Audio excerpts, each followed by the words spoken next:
আচ্ছা, তো আরেকটা তোমাদের এরকম অনেক কোশ্চেন পাই যে ভাই মন তো হয় না কোথাও চান্স পাবো, শেষ পর্যন্ত কি তাইলে আসলে রিক্সা চালাইতে হবে কিনা। আহ, ব্যাপারটা এমন না, ব্যাপারটা এমন না। ভার্সিটির সিট অনেক বেশি, ভার্সিটির সিট তুমি যে কয়টা ভার্সিটি চিনো, তুমি আসলে তোমার একবার মনে মনে নিজের কাছে নিজেকে কাউন্ট করে দেখা উচিত যে আসলে তুমি যে কয়টা পাবলিকে তুমি এক্সাম দিবা, ওখানে আসলে সিট টোটাল কয়টা। তুমি জাস্ট সিকে রুয়েট আর ঢাকা ভার্সিটি, চুয়েট কুয়েট রুয়েট আর ঢাকা ভার্সিটির সিট তুমি একসাথে যোগ করে দেখো যে কতগুলো সিট হয়। তার উপর আরো আছে তোমার কৃষি বিশ্ববিদ্যালয়, তোমার আছে হচ্ছে প্রযুক্তি বিশ্ববিদ্যালয়, বুয়েট, এমআইএসটি, আইউটি, এগুলো আছে অনেকগুলা ভার্সিটি, অনেকগুলা পাবলিক, অনেকগুলো অপশন। গুচ্ছ ভার্সিটিতে কতগুলা সিট, তুমি চিন্তা করো যে প্রচুর প্রচুর পরিমাণে সিট আসলে আছে পাবলিকে। তুমি তোমার এই পছন্দের সাবজেক্ট পাবা কিনা সেটা একটা কোয়েশ্চেন হইতে পারে, কিন্তু তুমি পাবলিকে সিট পাবা কিনা এটা কোনো কোয়েশ্চেন হইতে পারে না। প্রচুর ভার্সিটি, প্রচুর সিট, প্রচুর সাবজেক্ট।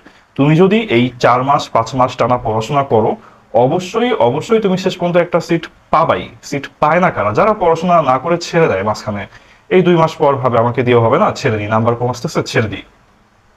যারা ওই ছেড়ে দেওয়া পার্টির ছেলে পেলে, যারা ওদের শেষ পর্যন্ত এক্সাম দিয়েও ভালো কিছু হয় না। ওরা দেখা যায় এই পড়াশোনা করতে বসে আবার ভাবে হবে না, ছেড়ে দেয়। আবার আরেকটা এক্সামের ডেট আসে, আবার একটু করতে বসে আবার ছেড়ে দেয়। আবার ভাবে যে তোমার নাম্বার কম পাচ্ছি, আবার ছেড়ে দেয়। যারা এই ছেড়ে দেওয়া পার্টির ছেলে পেলে, ওদের সিট হয় না, ওদের চান্স হয় না।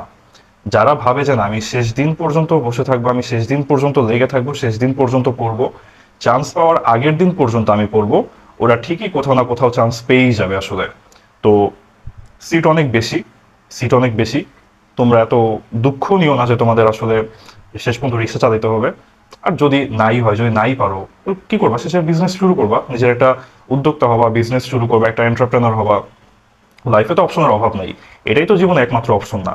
পড়াশোনা একটা অপশন, পড়াশোনার বাইরে আরো অনেক অপশন আছে। যে কোনো একটা অপশন নিয়ে তুমি জীবনে সাকসিড করতেই পারো। এটা নিয়ে জীবন এত সংকুচিত, এত ছোট করার কোনো মানে নাই। তুমি পড়াশোনা করার চেষ্টা করতেছো, পড়াশোনা করো, পড়াশোনা না হলে অবশ্যই অন্য কিছু করবা। যারা অন্য কিছু করে তারা তো জীবনে খারাপ আছে এমন তো না, ভালোই আছে জীবনে। অনেক ক্ষেত্রে পড়াশোনা করা মানুষের থেকেও ভালোই আছে। তো কাজেই এত চাপ, এত প্রেশার, এত প্যারা নিও না যে না হলে জীবন শেষ, না হলে এই করতে হবে সেই করতে হবে। জীবন চলবে, ভালোভাবেই চলবে। তুমি পড়াশোনা করো, চান্সও পেয়ে যাবা। যদি ইচ্ছা না হয়, যদি না হয়, যদি না পারো, অন্য কিছু করবা। জীবন ভালোই যাবে, জীবন খারাপ যাবে না। সো এত আসলে টেনশনের কিছু নাই।